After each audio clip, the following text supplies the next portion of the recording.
The fist connected with Mara's jaw for the third time that week. She tasted copper, blood, and river water, the flavor of her entire existence in the Pinewood pack. Draven Ironwood stood over her in the cramped cabin, his friends flanking him like jackals circling wounded prey. His face twisted with the particular cruelty that came easy to those born into power. "Get up," he snarled, grabbing a fistful of her dark hair. "I said get up." Mara's knees buckled as he hauled her Stay upright. close to me. The cabin spun. Scared. Through We'll face it blurred together. vision, she saw his companions, Garrett and Cole, blocking the door. No escape. Never any escape. "You forgot your place again, Thornfield." Draven shoved her against the wall, ancient herbs hanging from the ceiling, swayed with the impact. "Walking through the pack grounds like you belong.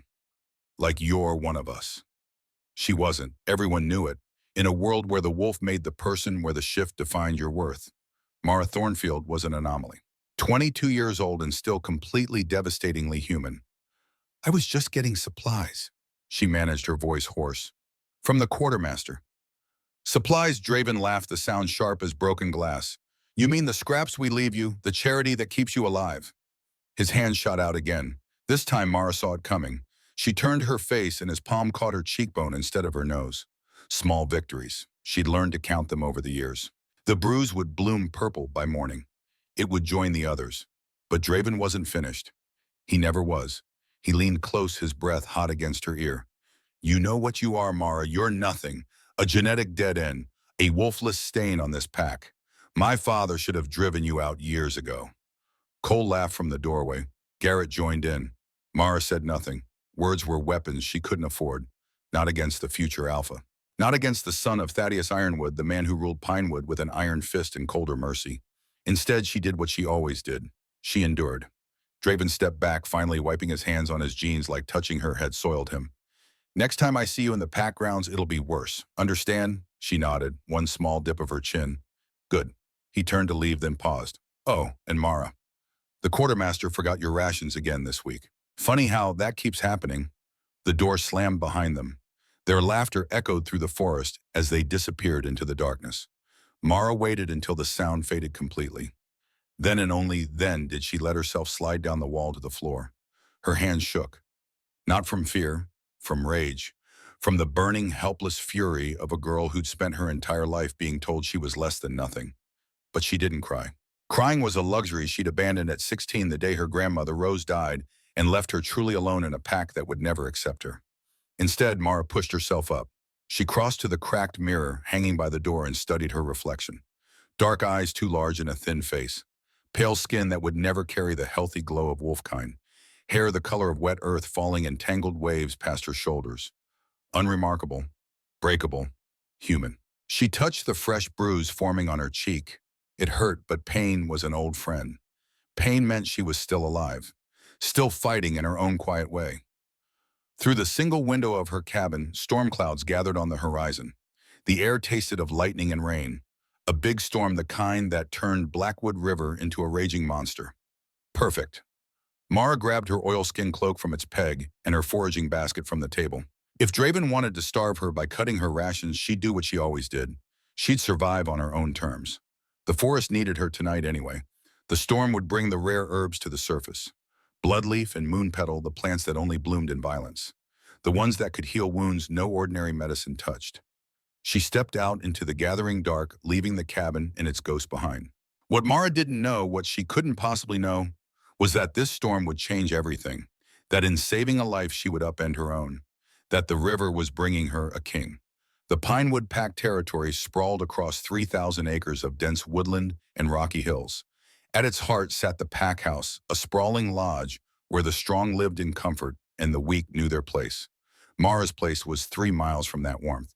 3 miles of forest and resentment in a cabin her grandmother had built 60 years ago on land the pack had been happy to forget. Rose Thornfield had been an herbalist, a healer. The pack called her a witch behind her back, whispered about human magic and unnatural knowledge. But they'd come to her when their own wolves couldn't heal them. Hypocrites, every one. When Rose died, they'd offered Mara nothing. No place in the pack house. No consideration for the orphaned girl who'd lost both parents at 10 and her only remaining family at 16. Just this cabin, this isolation, this slow suffocation of being neither human enough for the human world nor wolf enough for her own pack.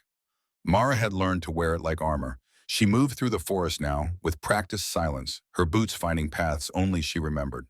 The wind picked up, carrying the scent of ozone and wet pine. Thunder rumbled in the distance, a promise of chaos to come.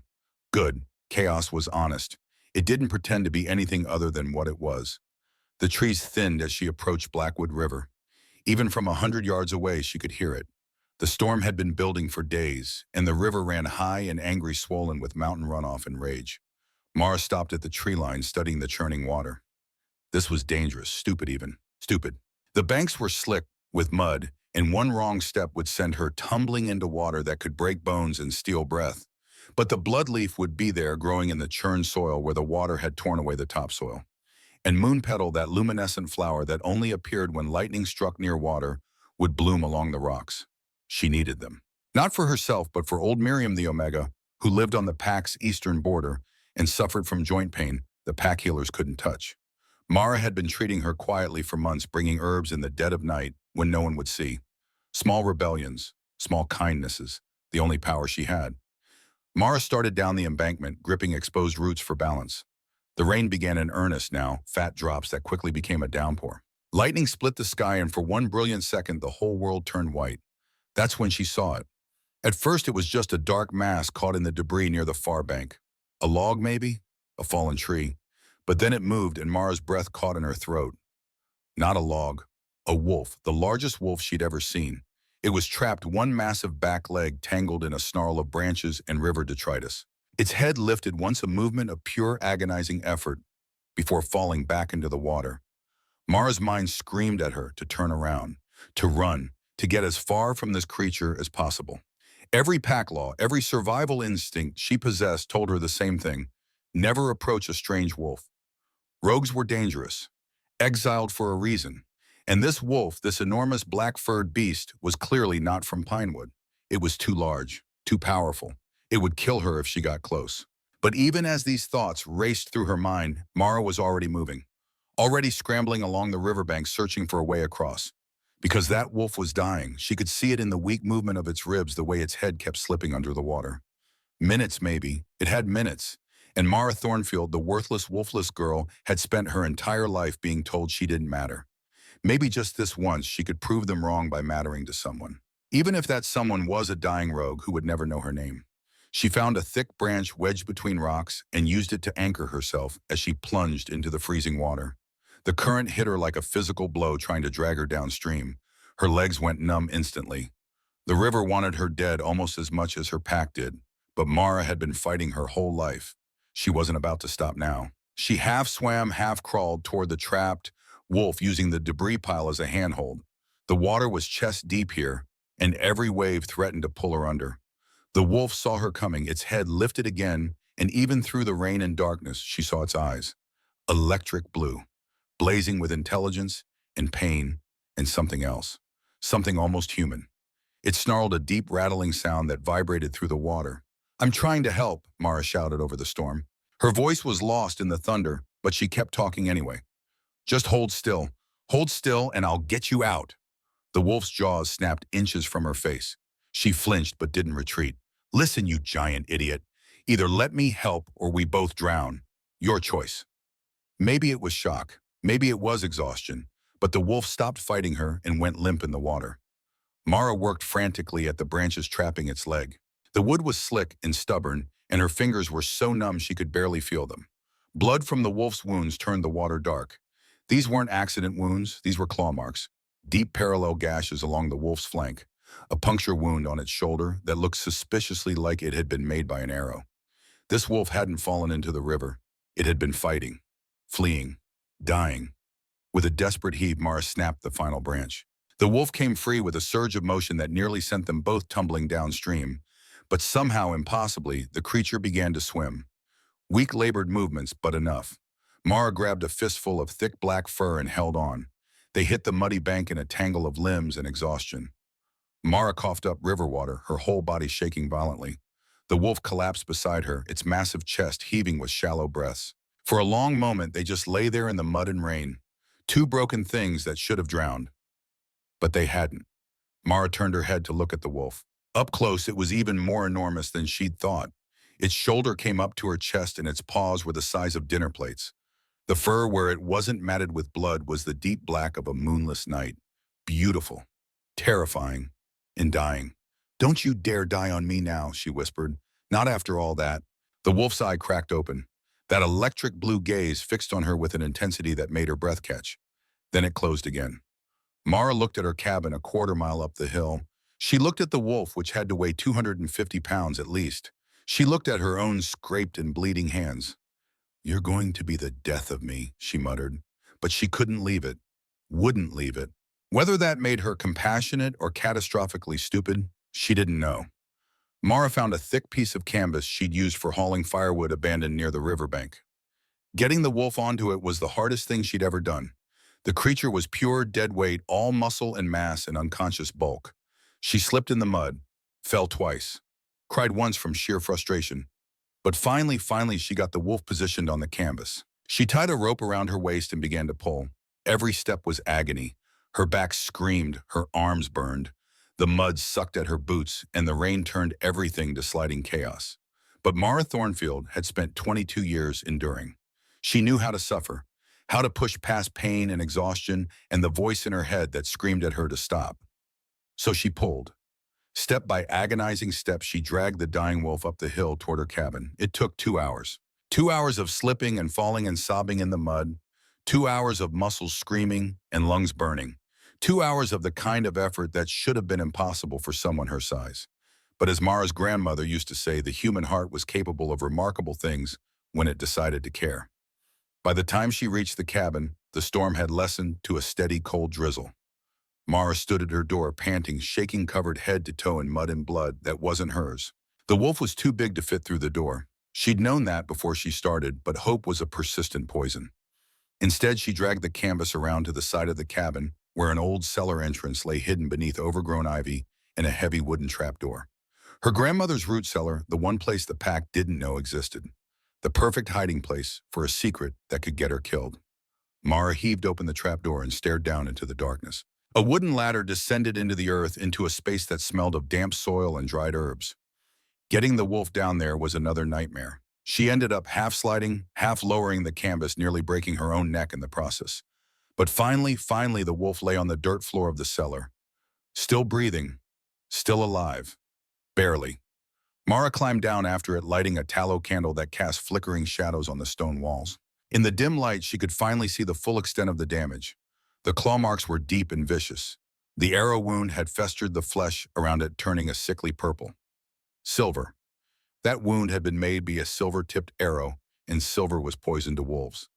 It stopped the healing, corrupted the blood. This wolf should have been dead hours ago. "Who did this to you?" Mara whispered, more to herself than the unconscious creature. She fetched her healing supplies. Water-clean rags, her sharpest knife, and the carefully hoarded herbs her grandmother had taught her to use. Yarrow for the blood, comfrey for the wounds, and moon petal, that precious flower crushed into a paste for the silver poisoning. Mara worked for an hour, cleaning and stitching and praying to gods she wasn't sure existed. The wolf twitched occasionally, low growls rumbling in its chest even in unconsciousness. But it didn't wake. She pulled 3 broken arrowheads from its flesh. None silver, thank the gods. The silver wound was the only one, but it was enough to be lethal.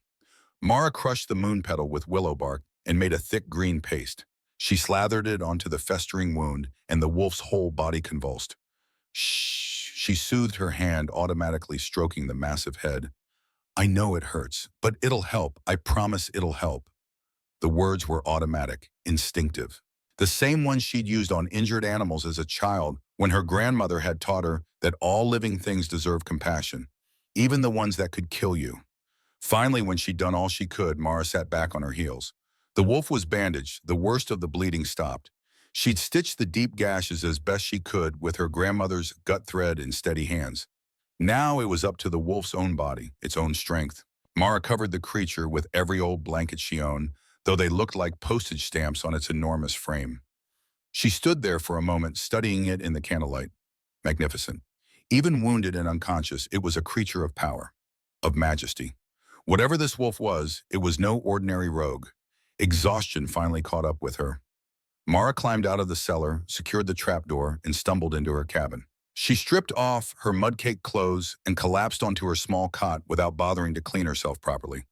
Sleep took her like drowning, deep and dark and absolute. And beneath her floor in the hidden cellar, a dying wolf continued to breathe. The sound woke her, a crack sharp and loud as a gunshot echoing from directly below the cabin.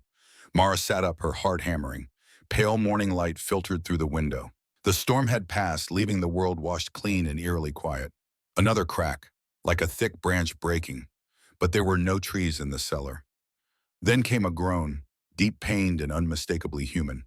Mara's blood turned to ice. The shift. That was the sound of bones breaking, reforming, reshaping. The sound every werewolf made when they transformed. But rogues didn't shift back when they were wounded. They couldn't. The wolf form was stronger, healed, faster. Only death or deliberate choice triggered the return to human form. Unless the wolf form was too damaged to sustain, unless the body was giving up, reverting in a last desperate attempt to survive.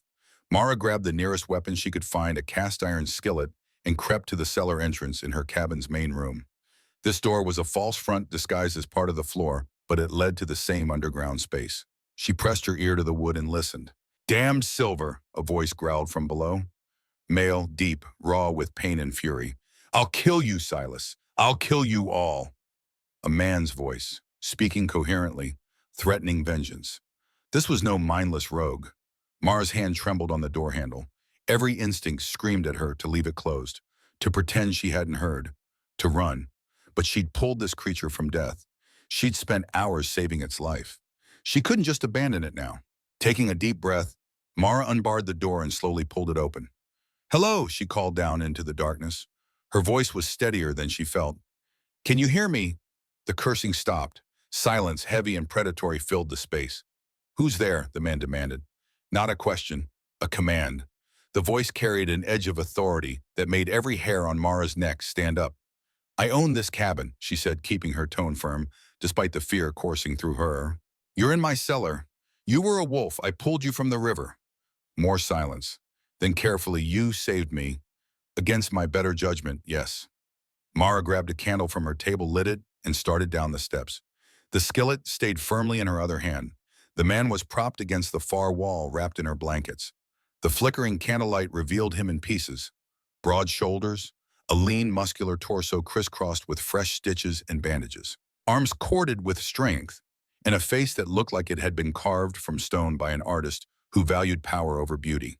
Strong jaw, sharp cheekbones, dark hair still wet falling into eyes that glowed with that same electric blue she'd seen in the wolf. He was naked beneath the blankets, and despite the situation, despite the danger, Mara felt heat rush to her face. He was looking at her with the same intensity. Those blue eyes tracked from her face down to the stitched wounds on his own body, then back up. "You did this," he said, not a question, a statement. "The wounds were already there. I just stopped you from dying of them." He touched the green paste on his shoulder, the one covering the silver wound, brought his fingers to his nose and sniffed. His eyes widened. Moon petal, willow bark, comfrey. He looked at her with something that might have been respect. "You know healing. My grandmother taught me." He tried to stand, and Mara watched the precise moment his legs betrayed him.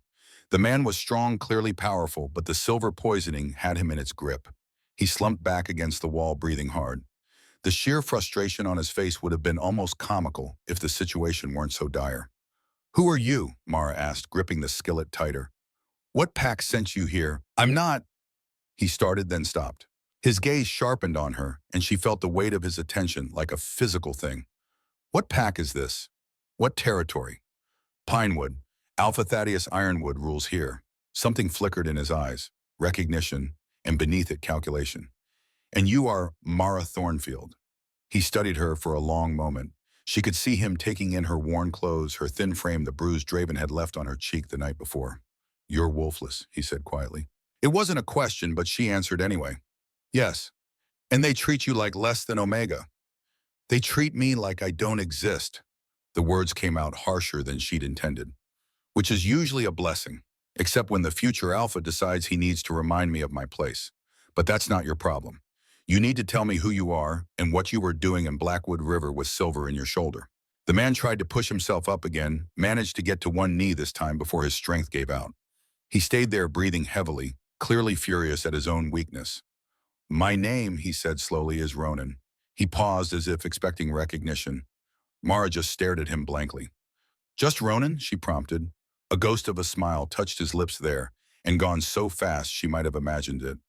Just Ronan, he agreed, for now. Well, just Ronan, you need to stay quiet.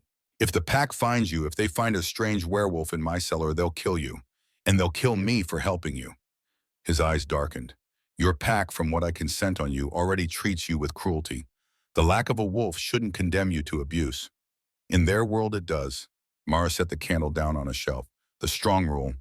The weak serve, and I'm the weakest thing they've ever seen. No, Ronan said, his voice carrying absolute conviction. You are the strongest person I've met in a very long time.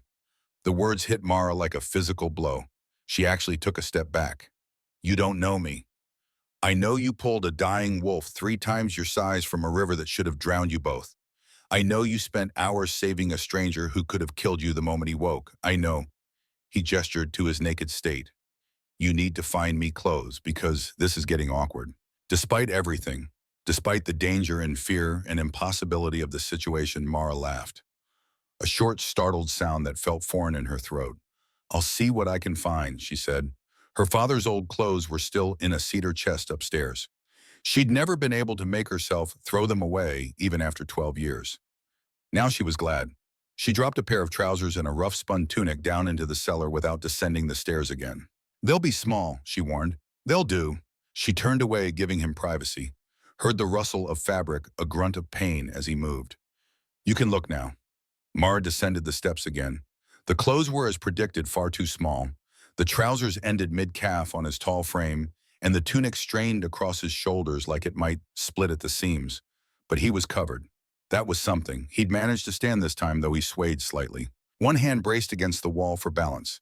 In the full light of morning filtering down from above, Mara could finally see him clearly. He was tall, well over 6 feet, built like violence and power, all lean muscle and coiled strength. Even weakened, even poisoned, he moved with a predatory grace that marked him as something other, something more. But it was his arm that made her blood run cold. On his left bicep, partially hidden by the too short sleeve, was a tattoo. Dark ink, intricate and unmistakable. A snarling wolf's head crowned with a ring of stylized flames. The sigil of the royal house. The mark of the AlphaKing. Oh gods, Mara breathed, taking an involuntary step back. You're not just a wolf, you're Ronan Valerius Stormcrest, he said quietly. Alpha of the Crimson Fang. King of the Northern Protectorate. The cellar seemed to tilt beneath Mara's feet. She grabbed the ladder for support. The AlphaKing. She'd saved the AlphaKing. The single most powerful werewolf on the continent was standing in her grandmother's root cellar, wearing her dead father's too small clothes. This is bad, she stammered. This is so bad. Because you saved my life, Ronan asked, and there was something almost gentle in his voice. Because you're supposed to be dead. The words burst out of her. Everyone knows about the peace talks at Three Falls, the ambush, the missing king. If you're here, if you're wounded, then someone tried to kill me, yes. His face hardened into something cold and deadly. Someone succeeded in killing my guards. 2 good men, Cade and Finn. They died protecting me. Who? Silas Darkwater, Alpha of Shadow Ridge. Ronan's voice was pure ice.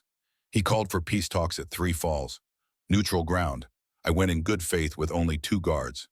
That's not enough security for a king. No, it's not. Which is why my own Beta Kirin suggested it. He said showing up with a full royal guard would look like intimidation. Like I didn't trust the peace process. Ronan's laugh was bitter. I trusted him. He was my friend for 15 years. And he sold me to Silas. Mara's mind raced. But Three Falls is neutral territory. How did Silas get his forces there without being detected? That, Ronan said, his blue eyes boring into hers, is the question. Shadow Ridge is 2 territories away. To get to Three Falls, Silas would have had to cross Pinewood land. Which means Alpha Thaddeus let him through. Mara's voice was hollow. He knew. He's part of it. Either an active participant or a man who was paid to look the other way. Either way, he's complicit. The implications crashed over Mara like a wave. Her pack's Alpha, the man who'd allowed her to be beaten and starved and abused for years. He'd also betrayed the AlphaKing. They're all going to die, she whispered. When your pack finds out, when they come for you, everyone here will die. My pack thinks I'm dead, Ronan said grimly. There are old laws. A king who cannot be found for 10 days is presumed dead. The council can call for a new king. Silas is probably moving on the capital right now, using the chaos to seize power. How long has it been? This is day 2 since the ambush. 8 days left. 8 days before everything fell apart. Mara looked at the man before her. The king who'd been betrayed by those closest to him. The most powerful alpha in the north reduced to wearing 2 small clothes in a hidden cellar. What do you need? She asked. I need to get word to my beta Freya. She's loyal. She's in Silverglen, the capital. If she knows I'm alive, Silverglen is 500 miles from here. I know. Ronan pushed away from the wall, took 2 steps toward her before his legs buckled again. He caught himself on the ladder, cursing viciously. The silver poisoning. It was eating through his system, preventing him from healing, from shifting, from accessing his full strength. You're in no condition to go anywhere, Mara said firmly. You can barely stand. I don't have time to heal properly. Silas will consolidate power. Kieran will feed him information about the Royal Guard's defenses. In 8 days, it'll be too late. Then we find another way. Mara's mind was already working, falling into the same problem-solving mode she used for healing. You need to send a message, something that only Freya would understand, something that proves you're alive. How the nearest messenger station is in the pack house. I'd be dead before I reached it. Then we don't use a messenger. Mara climbing back up the ladder. Wait here. She returned with a book, one of her grandmother's old journals, flipped through pages until she found what she was looking for. King's Beacon, she read aloud, a ritual of the old bloodlines, used to send messages across vast distances when conventional means fail. It requires, she scanned the ingredients, a king's blood given willingly, iron from the earth, and king's folly mushroom. King's folly. Ronan's eyes lit with understanding.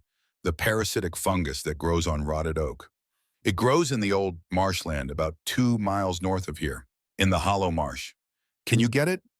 Mara looked up at him, at this king who was asking, not commanding, who looked at her like she mattered. The pack is searching for you, she said slowly. They found blood by the river. Draven will have told his father about last night, about finding me acting strange. They'll be watching. Then it's too dangerous. The marshland is north. They're searching south by the river. Mara closed the book. They won't expect me to head into the swamp. No one goes there except me. Mara, you stay here. Hide. Don't break anything.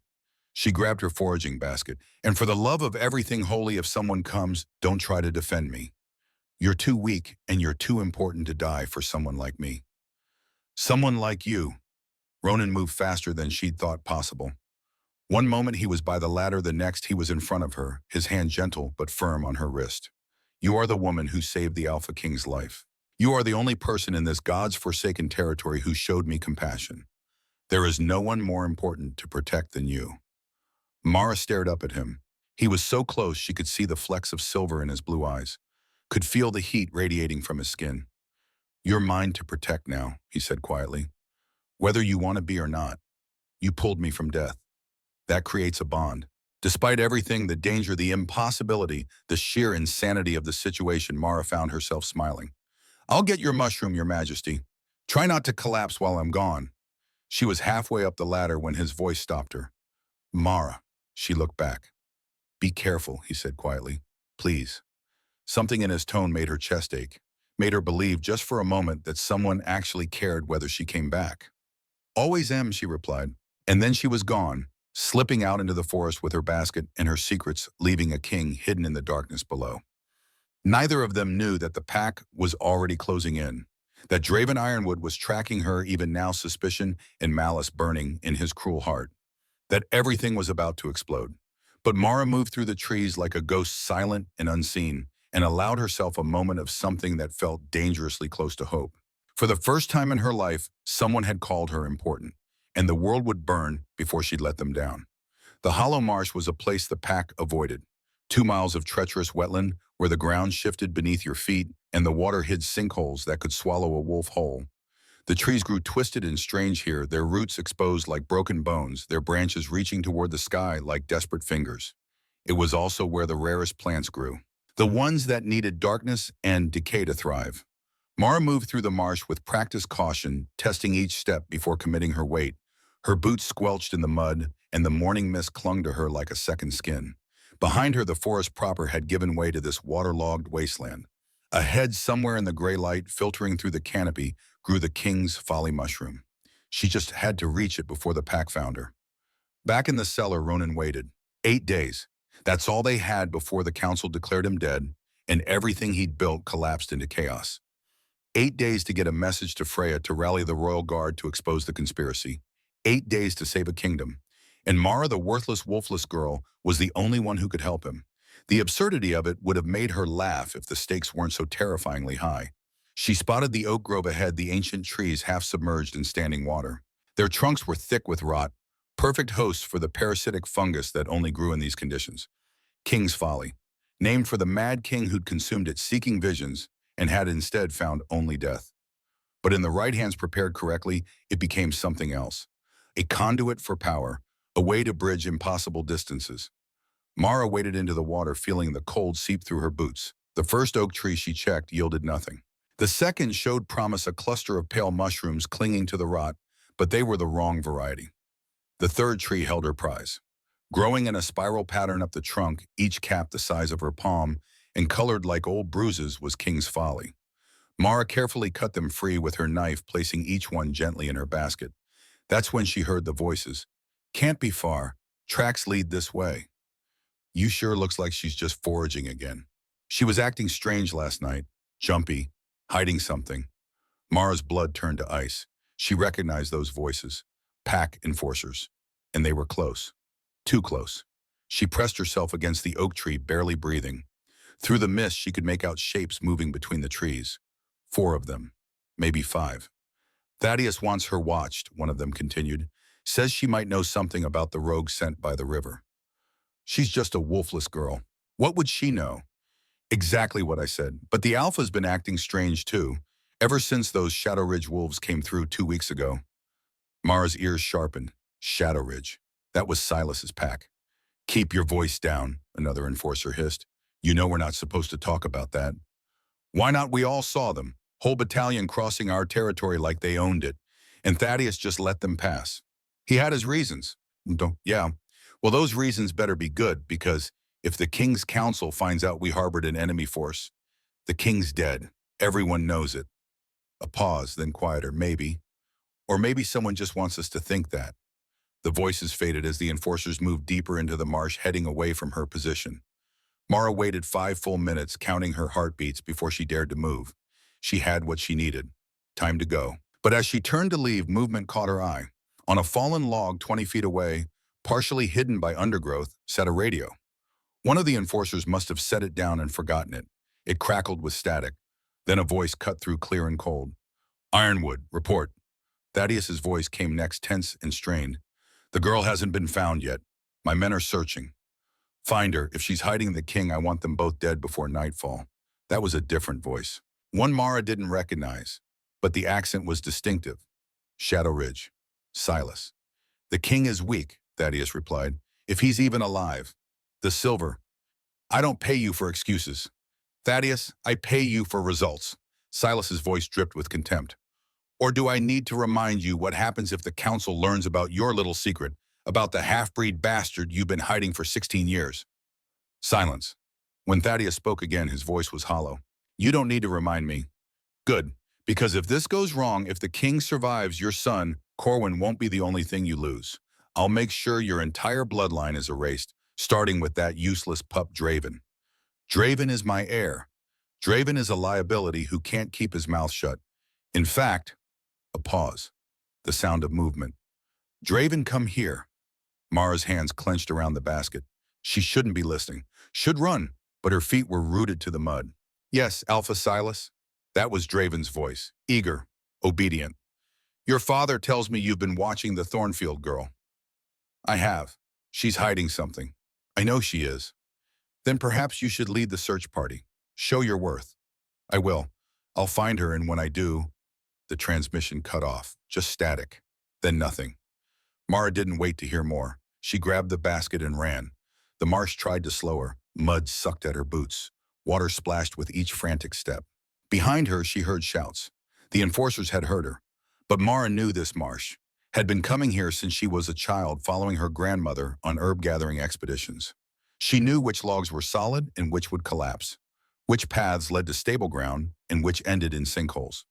The enforcers didn't. She heard a yelp of surprise as one of them found a hidden pool, cursing as another sank knee-deep in mud. Their wolf forms would be useless here, too heavy, too easy to trap. Mara was small, light, human. For once being weak was an advantage. She burst from the marsh line and into the forest proper, her lungs burning. Didn't slow. Couldn't slow. Not until she saw her cabin ahead, small and ordinary, and hiding the most dangerous secret in the north. Mara practically fell through the door, slamming it behind her and throwing the bolt.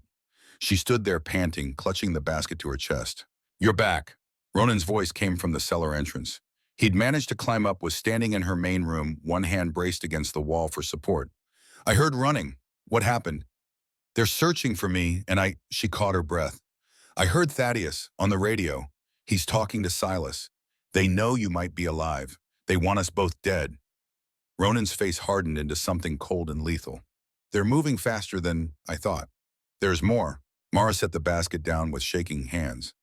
"Thaddeus has a son, a half-breed, 16 years old, named Corwin. Silas is using it to blackmail him." "A half-breed?" Ronan's eyes narrowed. "That's a death sentence for both father and child if the old laws are enforced. Silas has leverage. Thaddeus is trapped. He's part of this, but not by choice." Mara looked at Ronan. "Does that change anything?"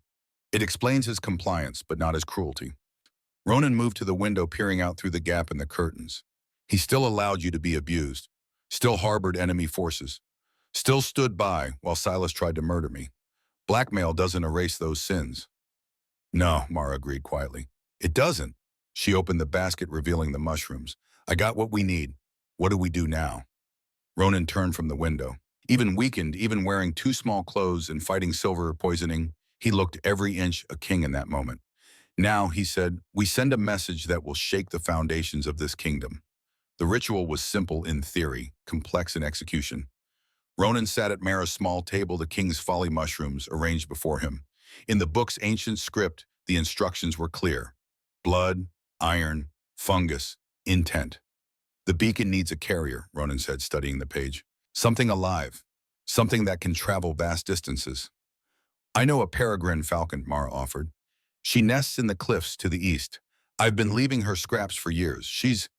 I suppose you could say she's a friend." "A falcon," Ronan nodded slowly. "Fast, intelligent. It could work. Can you call her?" "I can try." While Mara prepared the raw meat she kept for such occasions, Ronan began the ritual. He crushed the mushrooms with practiced efficiency, mixing them with iron shavings from an old nail. The paste turned a sickly gray. Then came the blood. He drew his knife, Mara's knife actually, the one she'd used to stitch his wounds, and cut across his palm without hesitation. Blood welled up dark and rich. "The blood must be given willingly," he said, letting it drip into the mixture. "Forced blood carries no power. Only that which is freely offered can bridge the distance." The paste began to glow. Faintly at first, then stronger. A pale blue light that matched Ronan's eyes. Mara watched transfixed. Real magic. Not the hedge witchery her grandmother had practiced, but true supernatural power flowing from a king's blood. "Now the intent," Ronan murmured. He placed both hands over the glowing paste and closed his eyes. "Freya Moonwhisper, Beta of the Crimson Fang, sister of my heart, hear me." The light pulsed. "I am alive. I am in Pinewood territory, 3 miles east of the Blackwood River crossing. Silas Darkwater and Kieran Shadowbane have betrayed the crown. Thaddeus Ironwood is complicit. 8 days remain before the council declares me dead. Rally the royal guard. Come swiftly. Come armed. Trust no one but yourself." The paste flared brilliant blue, then dimmed. When Ronan lifted his hands, the mixture had hardened into a small stone, still faintly luminous. "When your falcon carries this, Freya will know," he said. "She'll feel it. The call of her king. She'll come." A screech from outside announced Nyx's arrival. The peregrine landed on Mara's windowsill, head cocked, fierce eyes studying them both. Mara approached slowly, the raw meat in one hand. "Hello, old friend. I need a favor." The falcon took the meat, delicately swallowed it whole. Mara stroked her feathers, whispering words of affection and apology. Then Ronan approached, moving with careful respect. He tied the glowing stone to Nyx's leg with a thin leather cord. "Fly north," he commanded, and his voice carried that same alpha authority that made the air shimmer. "To Silverglen, to the woman with hair like fire and eyes like amber. To Freya Moon Whisper, fly swift, little sister. The kingdom depends on you. Nyx screeched once, spread her wings and launched into the sky. They watched until she was just a speck against the clouds. Now what? Mara asked. Now we wait, and we prepare for what's coming. But they didn't have to wait long. The howl that split the afternoon air was a summons. An Alpha's call commanding all pack members to gather. Thaddeus Ironwood was rallying his forces, and he was coming for them. They came at sunset when the shadows were long and the light turned everything to blood and gold. Mara saw them through the window. 40 wolves, maybe more, surrounding the cabin in a loose circle. Their eyes glowed in the dimming light. Predators. Killers. At their heads stood Thaddeus Ironwood in human form, his face carved from granite and old rage. Beside him another man, taller, leaner, with eyes that held nothing but cold calculation. Silas Darkwater. Mara's breath caught. The conspiracy made flesh. They're not here to negotiate, Ronan said quietly. He stood beside her at the window, his presence solid despite his weakness. They're here to finish what they started. How do you want to do this? The truth. Ronan straightened, and for a moment the silver poisoning seemed to fall away. For a moment he was pure AlphaKing. I'm tired of hiding, tired of running. If I die standing, as a king should. Mara felt something crack open in her chest, terror and pride and something fiercer. Then we stand together, she said. His hand found hers, squeezed once. Together. They walked to the door. Mara unbolted it, opened it wide. The pack stared at them. 40 pairs of eyes glowing with wolf light. Thaddeus stepped forward, his face a mask of conflicting emotions. Mara Thornfield, step away from the rogue. You are in danger. No, Mara said, her voice steady. I'm exactly where I choose to be. You don't understand what you've done, what you're harboring. I understand perfectly, Alpha Thaddeus. She used his title like a weapon. I'm harboring a man who was ambushed on your territory with your knowledge. A man whose guards were murdered while you looked the other way. Shock rippled through the assembled wolves. Murmurs, confusion. Thaddeus's face darkened. You're speaking of things you don't understand, girl.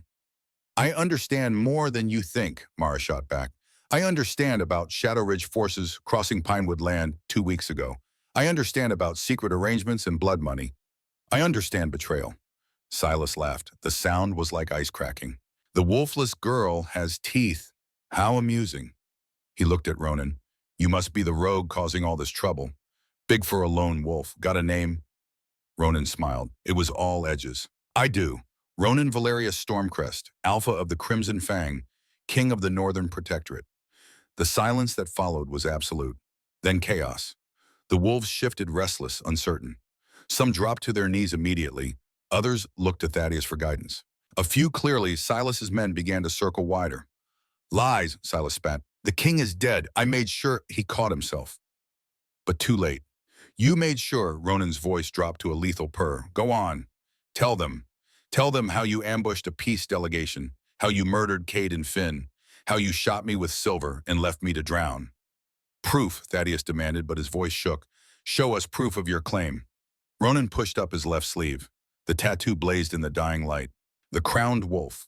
The royal sigil. Unmistakable. Is this proof enough? He asked quietly.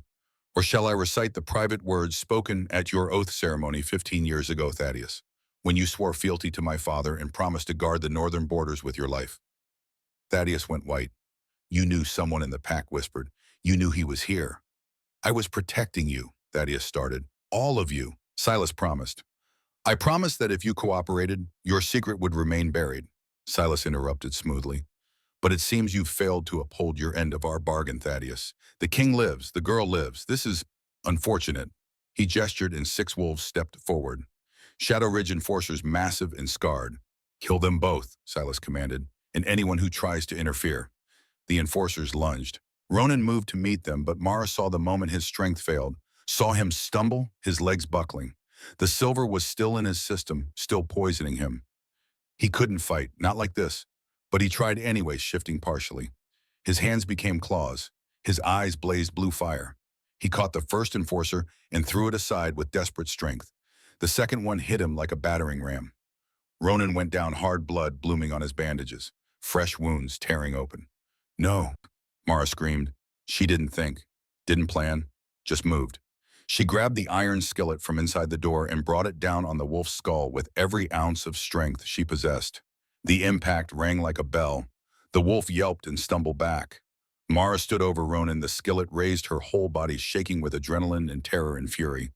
"You want him," she shouted at the circling wolves. "You go through me first." They laughed. Of course they laughed. She was human. Breakable. Nothing. The third enforcer batted her aside like an insect. Mara flew through the air, hit the ground hard. Pain exploded through her shoulder. The skillet clattered away. Through blurred vision, she saw Ronan try to rise. Saw him fall again, coughing blood. They were going to die here. Both of them. And then Silas reached into a sack one of his men carried. Pulled something out. Threw it on the ground at Thaddeus's feet. It rolled once, twice, and stopped. Draven's head stared sightlessly at the sky, his mouth frozen in an eternal scream. Thaddeus made a sound that wasn't quite human, a howl of pure, unadulterated anguish. "Your son talked too much," Silas said casually. "Always bragging, always running his mouth. I needed him silenced before he revealed our arrangement to the wrong people. You killed my son." Thaddeus's voice was broken. "Dead. My son. I killed a liability. Be grateful I'm leaving your half-breed alive. For now." Something snapped in Thaddeus Ironwood. Mara saw it happen, saw the exact moment the alpha broke. He shifted. Not the controlled transformation of a practiced wolf, but a violent, agonized change. Bones cracking, muscles tearing, a howl of grief and rage splitting the air. Then the massive gray wolf that had been Thaddeus launched itself at Silas. "Stop him!" Silas shouted. But half of Thaddeus's wolves were staring at Draven's severed head in horror.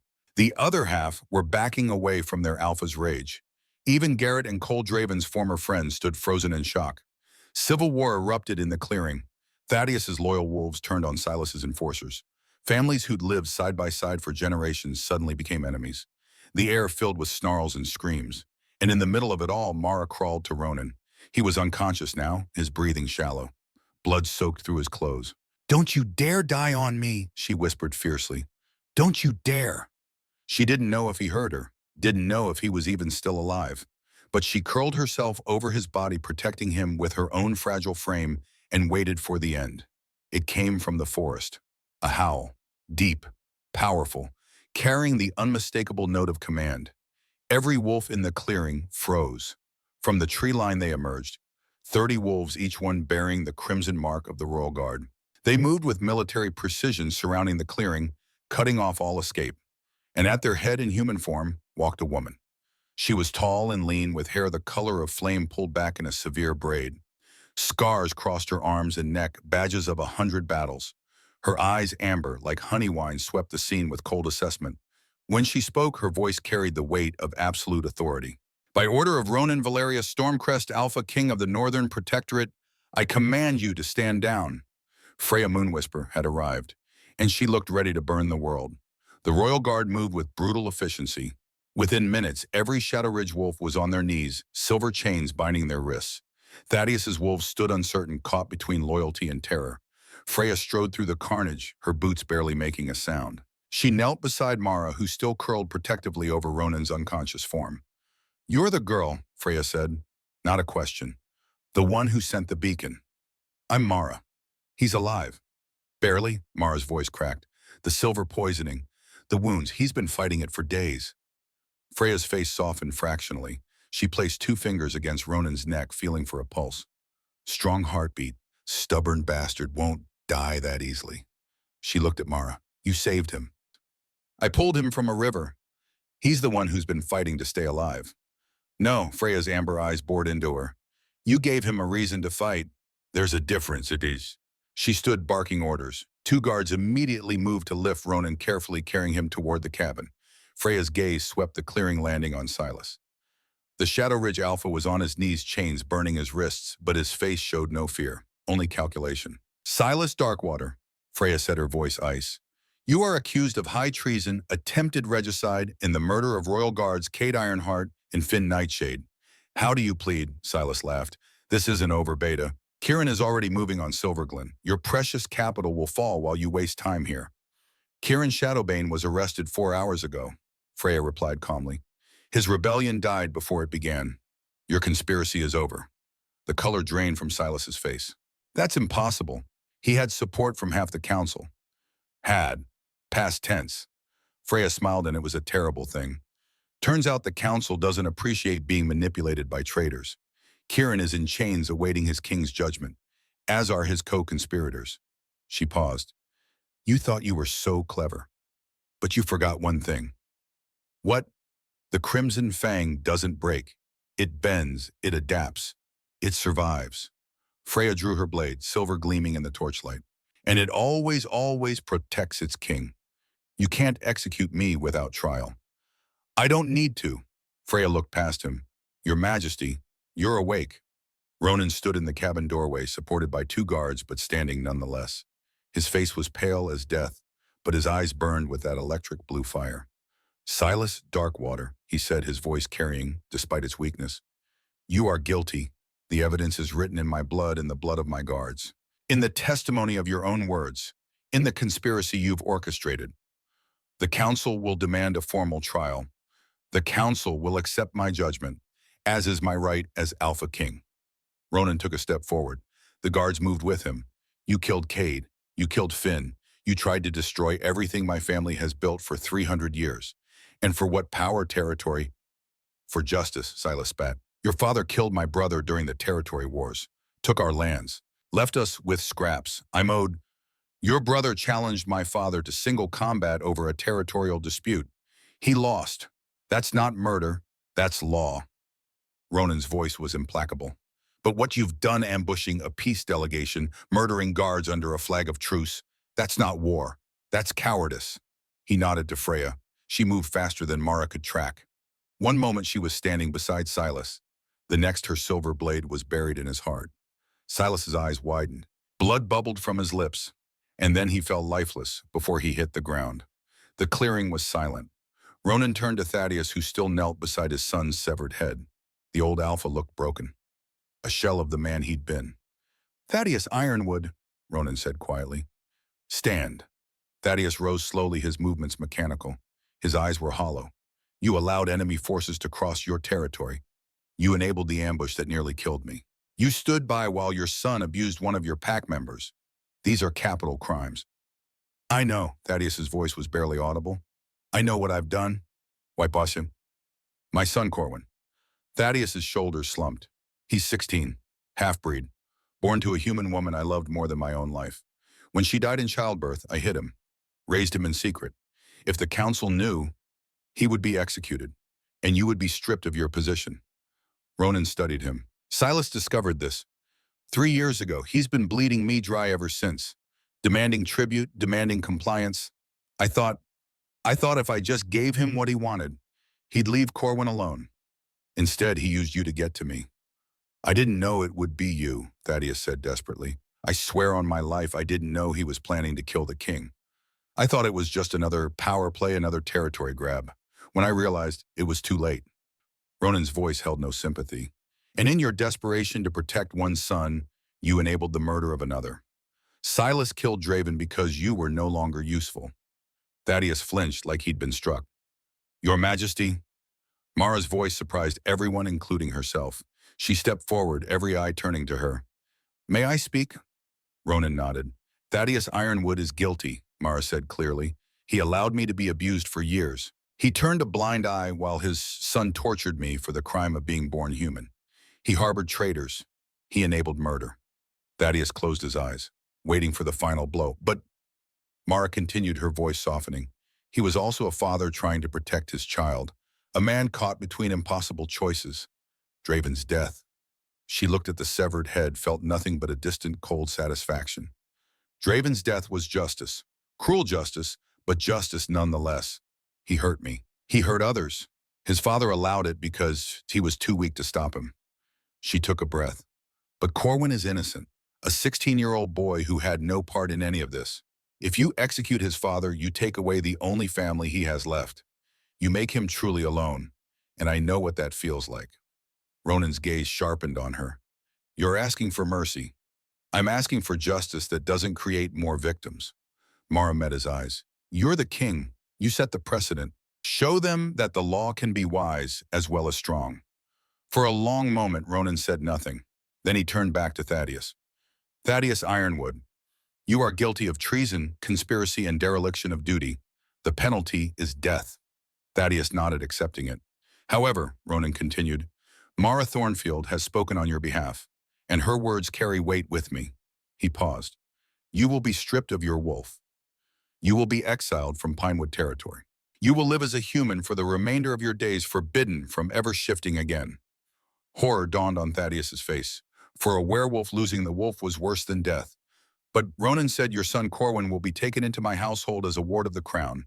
He will be educated, protected, given every opportunity to prove his worth. If he chooses to serve the crown with honor, he may rise as high as his abilities allow. His half-breed status will be overlooked." Thaddeus fell to his knees again, this time in gratitude. "Thank you. Thank you, Your Majesty. Don't thank me. Thank the woman who chose compassion over vengeance." Ronan looked at Mara. "Though Goddess knows you had every right to demand his death." Mara said nothing, just stood there feeling the weight of 40 pairs of eyes on her. "As for you," Ronan's attention turned to the assembled Pinewood wolves. "Your alpha has fallen. Your pack is without leadership. By law, I should dissolve Pinewood entirely, redistribute your lands as punishment for harboring traitors." Fear rippled through the pack. "But that would punish the innocent along with the guilty." Ronan straightened even as blood seeped through his bandages. "Pinewood pack will be placed under crown supervision for 1 year. A new alpha will be appointed by royal decree. Any wolf who wishes to transfer to another pack may do so without penalty. Those who remain will prove their loyalty through service." He swayed slightly. Freya was at his side, instantly supporting him. "The king needs rest," she announced. "Medical attention. You will all disperse. Return to your homes. Royal guards will be stationed throughout your territory until the new alpha is appointed. Obey them as you would obey your king." The wolves dispersed slowly, many of them still in shock. Mara stood alone in the clearing, surrounded by the aftermath of violence. Draven's head still lay in the mud. His father was being stripped of everything that made him who he was. The pack she'd grown up in was dissolving around her, and she felt nothing. No triumph, no satisfaction, just a hollow, echoing emptiness. Ronan broke free from Freya's support and limped toward her. His guards moved to stop him, but he waved them off. "Mara," he said quietly. She looked up at him, this king she'd saved. This man who'd somehow become the center of her entire world in the span of 3 days. "You should rest," she said. "You're bleeding again." "I will, but first I need to say something." He took her hand. His palm was warm against her cold fingers. "Freya, come here." The beta approached, her expression neutral, but her eyes sharp. Ronan held Mara's hand up, showing it to his beta like a prize. "This woman saved my life. She pulled me from death when I was nothing but a dying wolf. She healed me when silver poisoning should have killed me. She risked everything to help me, knowing it would cost her safety, her home, possibly her life. I see that, my king. She is brave. She is compassionate. She is stronger than any wolf I've ever met." Ronan's voice dropped, became something fierce and possessive. "She is my mate, my Luna, and I claim her before all witnesses." The words hit Mara like a physical blow. "Mate, Luna, queen." "Your Majesty," Freya started. "She is mine," Ronan said, and his alpha voice made the air shimmer. "Mine to protect, mine to cherish, mine to defend. And anyone who threatens her threatens me."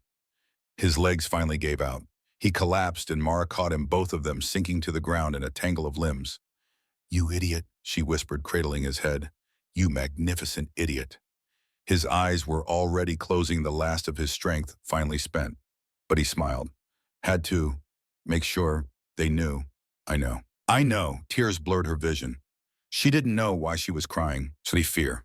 The overwhelming impossibility of what he'd just declared. Ronan's hand lifted weakly, touching her face. His thumb brushed across her cheek, catching a tear. "Don't cry," he murmured. "Queens don't cry." "I'm not a queen."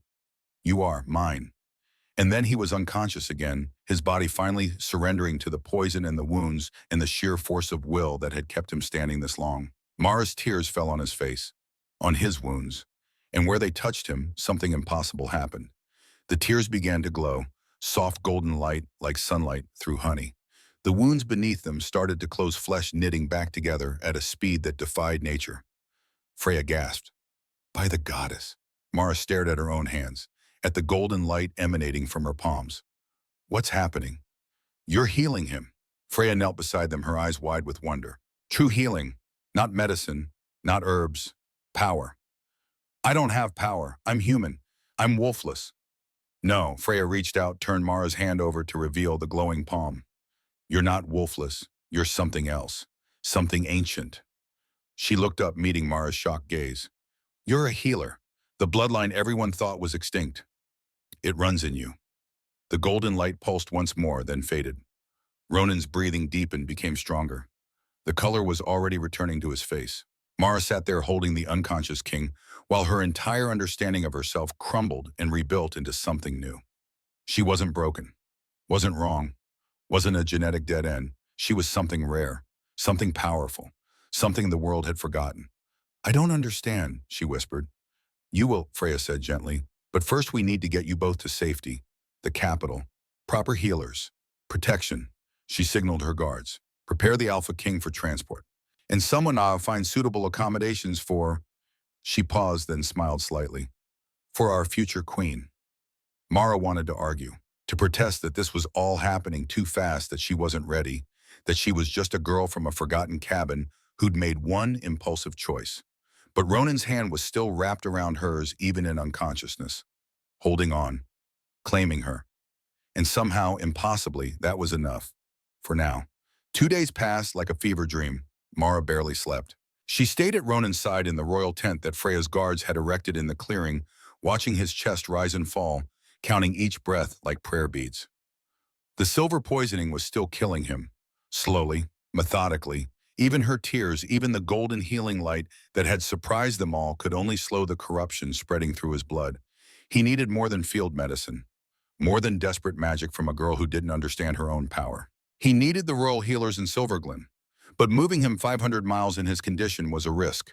Still waiting any longer was certain death. On the morning of the third day since the battle, day 5, since the ambush, his eyes opened. Mara had been grinding moon petal into paste, her hands moving with mechanical precision. She didn't notice at first, not until his voice, rough with disuse, broke the silence. You're still here. Her head snapped up. Those electric blue eyes were fixed on her, clear and aware for the first time since he'd collapsed. You're awake. The words came out strangled. You're actually awake. Disappointed. A ghost of his usual dry humor flickered across his face. Your heart stopped. I had to. She couldn't finish. Couldn't describe the terror of watching him die and somehow pulling him back with tears and desperation and golden light she didn't understand. Ronan reached for her hand. His grip was weak, but it was there. Real. Alive. Thank you, he said quietly, for not letting me go. Don't thank me yet. Freya says we need to move you to Silverglen. The journey might kill you. Then we'd better make sure it doesn't. He tried to sit up, made it halfway before his strength gave out. Frustration carved lines into his face. How long? 2 days since the battle, 5 days since the ambush. The 10-day limit is still in effect. We have 5 days to get you to the capital and in front of the council. Mara helped him lie back down. Freya's already sent word ahead. They're preparing for your arrival. And preparing for what comes after. Ronan's expression darkened. The council will demand answers, explanations. They'll want to know who I'm bringing as my Luna. Mara's stomach twisted. About that, I meant what I said. His grip on her hand tightened. You're mine, Mara, my mate. I claimed you in front of witnesses. I'm wolfless. You're a healer, the first one in 2 centuries. Ronan's voice was firm despite his weakness. And even if you weren't, I would still claim you. Because you are the woman who saved me when saving me meant risking everything you had. Before Mara could respond, the tent flap opened.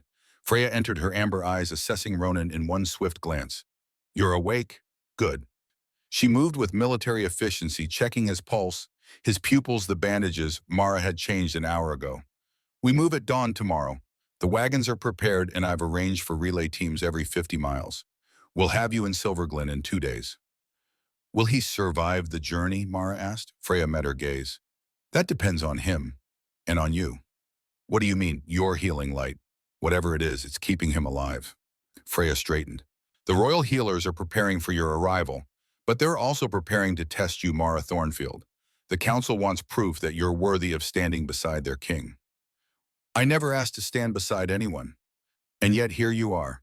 Freya's expression softened fractionally. The council has decreed 3 trials, Pass them and they'll accept you as Luna. Fail and she didn't finish. Didn't need to. Ronan growled to sound weak but still threatening. The council doesn't dictate who I choose as my mate. No, but they can make her life a living hell if they decide she's unworthy. Freya looked between them. The trials are tradition, ancient law. Even you can't override them, my king. Not without risking civil war. What kind of trials, Mara asked. Wisdom, healing, heart. Freya ticked them off on her fingers.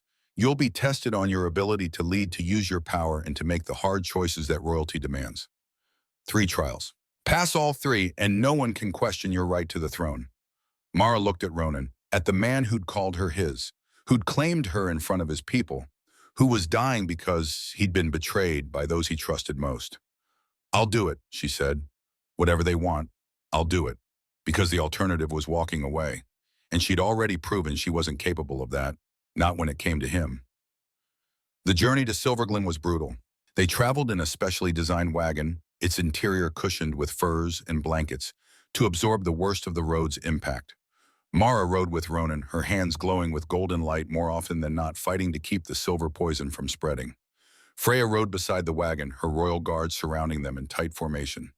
They changed horses every few hours, pushing hard, racing against the 10-day deadline. Ronan drifted in and out of consciousness.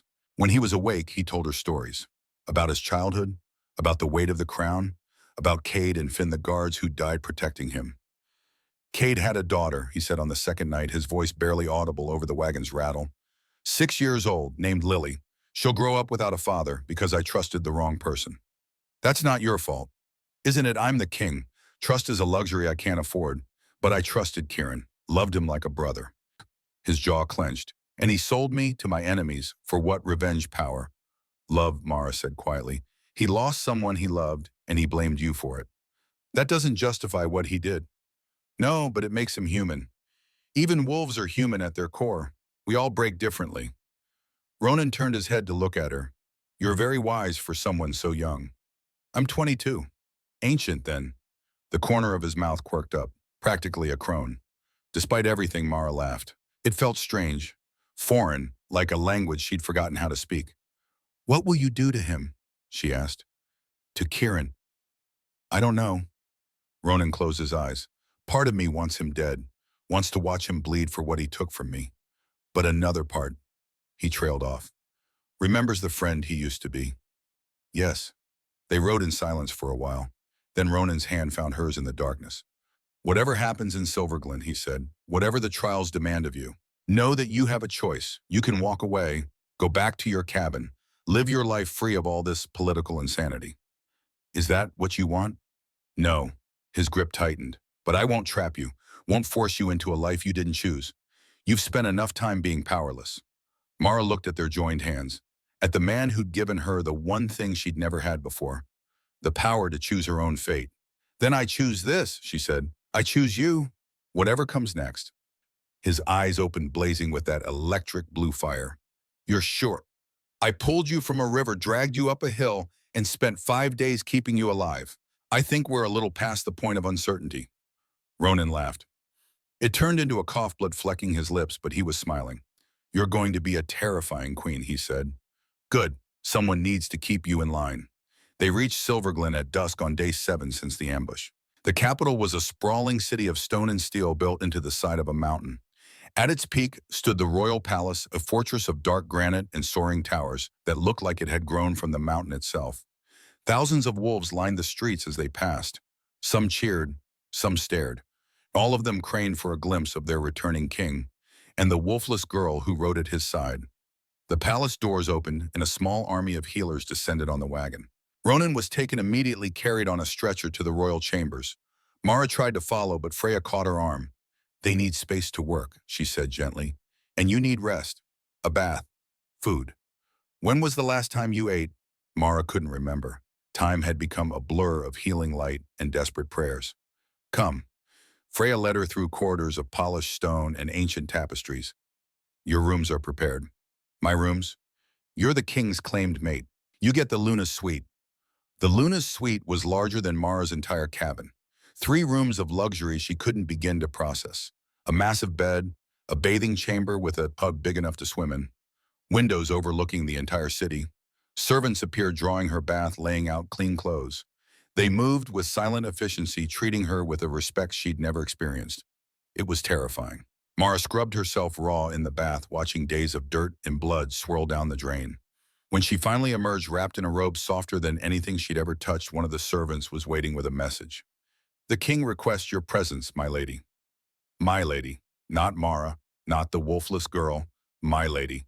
She followed the servant through more corridors to a chamber guarded by two massive wolves in human form. They bowed as she approached. Inside, Ronan lay in a bed 3 times the size of hers, surrounded by healers and medical equipment. But he was sitting up, alert. The color had returned to his face. "Out," he told the healers. "All of you now." They left with hurried bows. Mara stood in the doorway, suddenly uncertain. "Should I come here?" She crossed to the bed. Up close, she could see the remaining strain around his eyes, the tightness in his jaw. He wasn't fully healed, but he was better. "The healers say you saved my life. Again." Ronan gestured to the chair beside the bed. "Apparently, without your constant intervention, I would have died 2 days ago." "You're welcome." "I'm serious, Mara. You kept me alive when everything said I should die. The healers don't understand it. They're calling it a miracle." "Maybe it is. Or maybe you're just that stubborn." He reached for her hand, pulled her closer. "The council meets in the morning.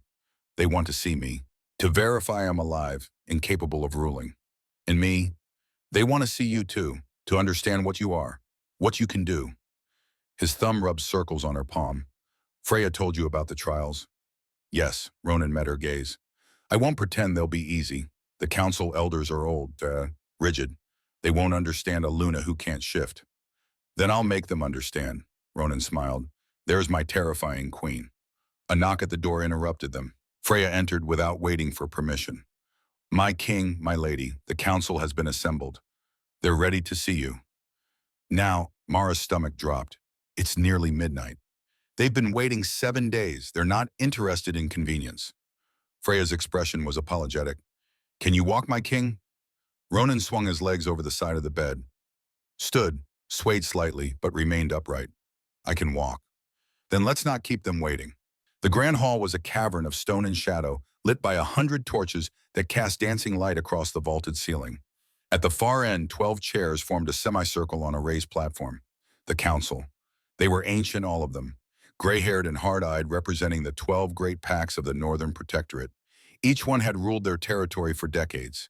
Each one wielded power that could make or break kingdoms. And all of them were staring at Mara like she was a fascinating but potentially dangerous animal. Ronan entered first and the entire hall dropped to one knee.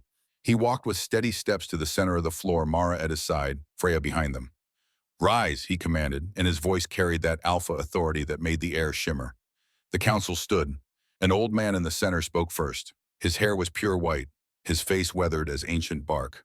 "Ronan Valerius Stormcrest, we are grateful for your safe return. The reports of your death were premature." "Very premature, Elder Marcus." Ronan's tone was dry, though not for lack of trying on certain parties' parts. "Indeed, Silas Darkwater and Kieran Shadowbane have been dealt with. Silas is dead. Kieran awaits my judgment." Murmurs rippled through the council. The old man, Elder Marcus, nodded slowly. "And the girl?" Every eye turned to Mara. She felt the weight of their attention like a physical thing. "This is Mara Thornfield," Ronan said, his voice carrying pride. "She saved my life, healed my wounds, protected me when I was at my weakest. I have claimed her as my mate in Luna." The silence that followed was deafening. Then a woman spoke, younger than the others, perhaps 60, with silver streaking through red hair. Her eyes were sharp as broken glass. "Forgive me, your majesty, but our records show no Thornfield line in any major pack." "Who are her people?" "Pinewood pack. Her grandmother was Rose Thornfield, an herbalist." "The witch," the woman's lip curled. "We know of her, expelled from 3 packs for practicing human magic." "She was a healer," Mara said quietly. Every head swiveled towards her. "Not a witch, a healer. The ancient bloodline that your histories talk about. The ones you thought were extinct." Elder Marcus leaned forward. "You claim healer blood. I don't claim anything. I am what I am."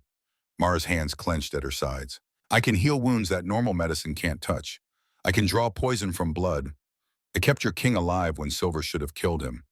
If that's not healer magic, then what is it?" Convenient timing, the red-haired woman said coldly. The king returns from the dead with a miraculous savior who just happens to be his mate. How very fortunate. Fortunate, Mara's voice sharpened. I nearly died pulling him from a river. I spent days fighting to keep him alive while assassins hunted us. I lost everything I had, my home, my safety, my life to save a stranger. If that's your definition of fortune, Elder, then you and I have very different dictionaries. Ronan's hand settled on her shoulder, a gentle warning, but the red-haired woman's eyes had narrowed with something that might have been respect. You have spirit, girl. I'll grant you that. She looked at Ronan, but spirit doesn't make a queen. The Luna must be able to lead, to make difficult choices, to command the respect of the packs. Which is why, Elder Marcus interrupted smoothly, we invoke the ancient right of trial, 3 tests to prove her worthiness. The trials haven't been used in a century, Freya protested. Then we're overdue for tradition. Marcus's gaze fixed on Mara. Do you accept Mara Thornfield? 3 trials, 3 chances to prove you belong at our king's side. Mara looked at Ronan. He gave the smallest shake of his head, but she did, because walking away now would mean losing him. I accept, she said clearly. Then the trials will commence tomorrow at dawn. Marcus stood and the other council members followed. May the goddess guide your path, child. You'll need her mercy. They filed out, leaving Mara, Ronan, and Freya alone in the echoing hall. Well, Freya said dryly, that went better than expected. Elder Iris only called you a witch once. Is that the red-haired one? Yes, she's actually on your side, believe it or not. She just enjoys being dramatic. Mara's legs suddenly felt like water. She sat down hard on the stone floor. Ronan knelt beside her, ignoring his own weakness. Second thoughts. No, just overwhelmed. Then we'll face it together, he said, cupping her face in his hands. You and me turn against whatever they throw at us. He kissed her forehead, a gentle, lingering touch that made her chest ache. Then we'll show them together. The first trial began at dawn. Mara stood in a different hall, smaller but no less intimidating. The 12 council members sat in their chairs. Before them, 2 wolves in human form knelt, chains binding their wrists. Alphas, she could tell by the power radiating from them, even in submission. Elder Marcus spoke. The trial of wisdom. 2 packs stand before you, Blackpine and Riverbend. They have been at war for 3 years over territorial disputes. The Blackpine Alpha claims Riverbend violated their borders. The Riverbend Alpha claims Blackpine killed their scouts. Blood has been spilled on both sides. As Luna, you must mediate this conflict. Find a solution that brings peace. Mara approached the 2 alphas. They wouldn't meet her eyes, wouldn't acknowledge her authority, because she had none. Not yet. Tell me, she said to the Blackpine Alpha. What land are you fighting over? The Valley of Fallen Stones, he growled. It's been Blackpine territory for 100 years. It was neutral ground, the Riverbend Alpha countered, until you claimed it 15 years ago and drove out our hunting parties. Because your hunters were poaching our game. Enough, Mara's voice cut through their argument. I don't care about your pride. I don't care about your histories. I care about the lives being lost. How many have died in this war? Silence, 12 and Elder Marcus supplied quietly. 6 from each pack. I'd done 12 wolves. 12 families destroyed. For what a valley neither of them would share, Mara thought of Draven, of Silas, of all the death she'd witnessed in the past week. The valley will become neutral ground again, she said firmly. Shared hunting territory. Blackpine will hunt on even days, Riverbend on odd days. Any wolf from either pack caught hunting on the wrong day will face punishment from both alphas. That's ridiculous, Blackpine snarled. We own that land. You own nothing but the blood on your hands. Mara's voice was steel. Both of you, you've spent 3 years killing each other over dirt and pride while your packs suffered, while children grew up without fathers, while mates died alone. She moved closer, forcing them to meet her eyes. But it stops now. You will form a joint council. 2 wolves from each pack. They will oversee the valley, settle disputes, ensure the peace holds. And if either of you breaks this agreement, if either of you allows pride to spark another war, I will personally strip you of your ranks and install alphas who actually care about their people more than their egos. The hall was silent. Is that clear? Mara demanded. Both alphas bowed their heads. Yes, my lady. Elder Marcus leaned back in his chair, something that might have been a smile touching his ancient face. The trial of wisdom is complete. The girl passes. 1 down, 2 to go. The second trial was held in the palace healing ward. 10 wolves lay on cots, their bodies ravaged by silver poisoning. The same poison that had nearly killed Ronan. Their wounds festered, their breathing shallow. They were dying. The trial of healing, Elder Iris announced. These warriors fought against Silas's forces. They were wounded by silver weapons. Our healers have done all they can, but the poison has spread too deep. They have hours, perhaps. No more. She looked at Mara. If you are truly a healer, if the ancient blood runs in your veins, then save them. Prove your power is real. Mara approached the first cot, a young wolf barely 20, his face twisted in agony. Silver burns covered his chest and arms. She placed her hands on his wounds and closed her eyes. The golden light came slowly at first. A trickle, a whisper. She pulled it from somewhere deep inside, from a place she'd never known existed until Ronan had awakened it. The light flowed from her palms into the warrior's body. She felt the silver poison, could sense it like black venom spreading through his veins. She wrapped the light around it, burned it away, pulled it from his blood like extracting splinters. The warrior gasped. His eyes flew open. The burns began to heal. Flesh knitting back together, scars fading to pink, then white, then nothing. Mara moved to the next cot, and the next, and the next. Each healing took more from her. By the fifth warrior, her hands were shaking. By the eighth, she could barely stand. But she didn't stop. She couldn't stop. Not while there was still life to save. The 10th warrior was the worst. An older wolf, his entire torso blackened with silver burns. The healers had already written him off as dead. Mara placed her hands on his chest and poured everything she had left into him. The golden light blazed so bright it lit the entire room. She felt the poison resist, felt it fight back. But she was stronger. She was a healer. This was what she was born to do. The warrior's eyes opened. He took a deep, shuddering breath, and Mara collapsed. She woke in strong arms. Ronan had caught her, was lowering her gently to the ground. Enough, he said, his voice rough with worry. She's done enough. All 10 live, Elder Iris said, her voice filled with wonder. All 10. Silver poisoning that should have killed them, and she burned it away like it was nothing. Not nothing, Mara managed, her voice weak. Everything. It cost everything. Ronan held her against his chest. Then you've proven yourself twice over. Elder Iris knelt beside them. The trial of healing is complete. The girl passes. 2 down, 1 to go. They gave her 2 hours to rest before the final trial. Mara spent them in Ronan's chambers, drinking broth that one of the healers insisted would restore her strength.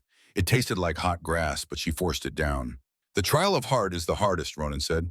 It tests your ability to make the choices that leadership demands, the choices that have no right answer. What will they ask me to do? I don't know. Each trial is different, but he hesitated. It will hurt. Whatever they ask you to judge, it will hurt. Everything hurts lately. I'm getting used to it. When she entered the grand hall for the 3rd time, she found it arranged differently. A single chair sat in the center, and kneeling before it, chained and broken, was a man she recognized. Thaddeus Ironwood. The trial of heart, Elder Marcus intoned. This man conspired against your king. He allowed enemy forces to cross his territory. He enabled the ambush that nearly cost Ronan his life. He stood by while his son abused you for years. Thaddeus wouldn't look at her. His eyes were fixed on the floor. He is guilty by his own admission. The law demands death for treason. Marcus's voice was implacable. But there are extenuating circumstances. He was blackmailed, threatened. His half-breed son used as leverage. The council members shifted uncomfortably. As future Luna, the judgment is yours, Marcus continued. What punishment does Thaddeus Ironwood deserve? Death for his crimes or mercy for his impossible position? The hall went silent. Mara looked at the broken man before her, the alpha who had ruled Pinewood with cold indifference, who had allowed Draven to torment her, who had turned a blind eye to her suffering.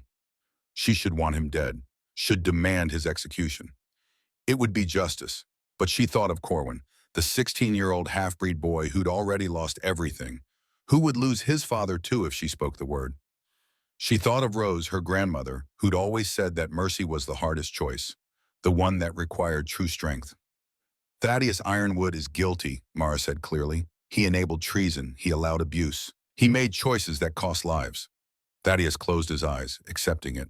But he is also a father who was trapped between impossible choices, a man who loved his son enough to betray his honor trying to protect him.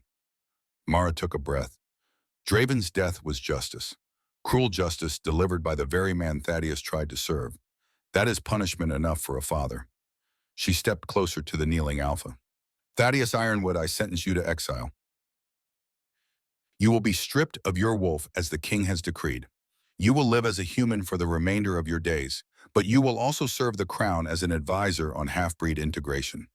You will help create a world where children like Corwin are not used as weapons against their parents, where mixed blood is not a death sentence. She looked up at the council. Your laws created this tragedy. Your rules about bloodline purity gave Silas the leverage he needed. Thaddeus is guilty, yes. But so are you, so is every wolf who ever condemned a half-breed child for the crime of being born. The hall erupted. Shock, outrage.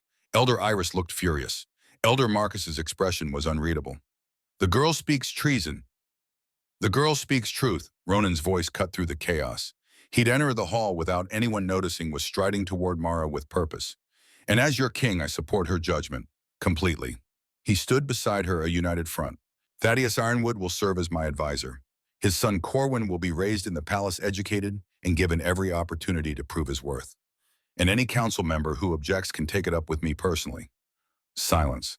Elder Marcus stood slowly. For a long moment he simply stared at them. Then to Mara's shock he smiled. The trial of heart is complete, he said. The girl passes. He turned to address the council. Mara Thornfield has proven herself wise, powerful, and merciful. She possesses all the qualities we demand of a Luna. All those in favor of accepting her as our queen stand. One by one the council members rose. Even Elder Iris, though she looked like it pained her. All 12, Marcus announced. Unanimous. Mara Thornfield, you are hereby recognized as Luna of the Northern Protectorate. Your coronation will be held in 1 week's time. Mara's legs nearly gave out. Ronan caught her, held her steady. You did it, he whispered. You magnificent, stubborn, impossible woman. You did it. She had, against all odds, against every expectation, she'd proven herself worthy. The wolfless girl had become a queen. The week that followed was a blur of preparations. Seamstresses measured her for gowns she could barely comprehend. Advisors tutored her on protocol and politics. Freya drilled her on the names and territories of every major pack in the Protectorate. But in the quiet moments when the palace slept and the world was still, Mara would slip into Ronan's chambers. They would sit together in comfortable silence, his hand in hers, both of them marveling at how far they'd come in so short a time. On the 5th day, a boy arrived at the palace. Corwin Ironwood was small for 16, with his father's gray eyes and his mother's gentle features. He looked terrified. Mara met him in one of the sitting rooms away from the formality of court. You're her, he said quietly, the one they're talking about, the healer queen. I'm Mara, and you're Corwin. My father, he said you saved his life, even after everything. I saved him for you, not for him. Mara gestured to a chair. Sit, please. Corwin sat, his movements cautious, like he was waiting for the trap to spring. I'm half-breed, he said. Everyone knows. They whisper about it, about how I'm an abomination. You're not an abomination. You're a child who had no choice in how you were born. Mara leaned forward. Your father made mistakes, terrible mistakes, but he loved you enough to risk everything trying to protect you. That's not nothing. He's lost his wolf because of me. He's lost his wolf because of his own choices. Not yours, never yours. Mara's voice was firm. You will live here. You will be educated. And if anyone treats you poorly because of your blood, you come to me. Understand, Corwin's eyes filled with tears. Why would you help me? Because I know what it's like to be called worthless, to be treated like a mistake. Mara reached across the table, took his hand. And because the world needs to change, you and I, we're going to change it. When Corwin left an hour later, he was smiling, a tentative, fragile thing, but real. Ronan found her watching the boy walk away. You're going to adopt every outcast in the kingdom, aren't you? Probably. Mara turned to him. Is that a problem? Not even a little bit. He kissed her temple. Though we might need a bigger palace. The coronation was held on day 10 since the ambush, the final day before the council could have declared Ronan dead. Mara wore a gown of deep emerald green, the color of forest shadows. Silver thread traced patterns across the fabric like vines. Her hair, for once tamed and braided, was woven with moonflowers. She looked in the mirror and barely recognized herself. You ready? Freya appeared in the doorway, resplendent in her formal beta armor. No. Good answer, Freya grinned. Come on, can't keep your kingdom waiting. The grand hall was packed. Every major alpha in the Protectorate stood in attendance. Hundreds of wolves, all dressed in their finest, all here to witness history. At the far end, Ronan waited. He wore black and crimson, the royal colors. The crown of the Alpha King sat on his brow, a circlet of dark metal and fire opals. He was magnificent and terrifying, and hers. Mara walked the length of the hall, and with each step the wolves bowed, a wave of submission and respect rolling before her. When she reached the dais, Ronan took her hand. Mara Thornfield, Elder Marcus intoned, his voice carrying through the hall. Do you swear to serve the Northern Protectorate with wisdom and mercy, to lead with compassion and strength, to stand beside your king in times of peace and war? I do, Mara said clearly. Then by the power vested in me by 3 centuries of tradition, I name you Luna, Queen of the Northern Protectorate, first of the Healer Queens. He placed a crown on her head, lighter than Ronan's silver instead of dark metal, set with moonstones that caught the light. It was the weight of the world, and Mara bore it. The hall erupted in cheers. Ronan pulled her close, kissed her in front of everyone. A claim, a promise, a future. When they finally broke apart, he whispered in her ear, ready to change the world, my queen. With you always. 6 months later. Mara stood on the palace balcony, one hand resting on the gentle swell of her belly. The sun was setting over Silverglen, painting the sky in shades of gold and crimson. Behind her she heard voices, laughter. Ronan was in the gardens below, teaching Corwin how to negotiate treaties. The boy had found his calling not as a warrior, but as a diplomat. He would make an excellent advisor someday. Freya sparred with the younger guards, her red hair flying. She'd become more than a beta. She'd become family, as had Thaddeus, working tirelessly on the new half-breed integration laws. He would never have his wolf back, but he had purpose. And his son. That was enough. There you are. Ronan appeared behind her, wrapped his arms around her waist. His hands settled over hers on her belly. Our child will be different. Like you. Like Corwin. They'll be perfect. Like you. Ronan turned her to face him. You were never nobody, Mara. You were always this person. You just needed the world to catch up. Below them, Corwin called up. Are you two going to stand up there all night? The feast is getting cold. Mara laughed. We should go down. In a minute. Ronan held her close. They said you were nothing, he whispered. And I became everything, Mara finished. Hand in hand they walked back into the palace, into the feast, into the life they'd built from river water and desperation and the stubborn refusal to give up. The wolfless girl had become a queen, and the world would never be the same.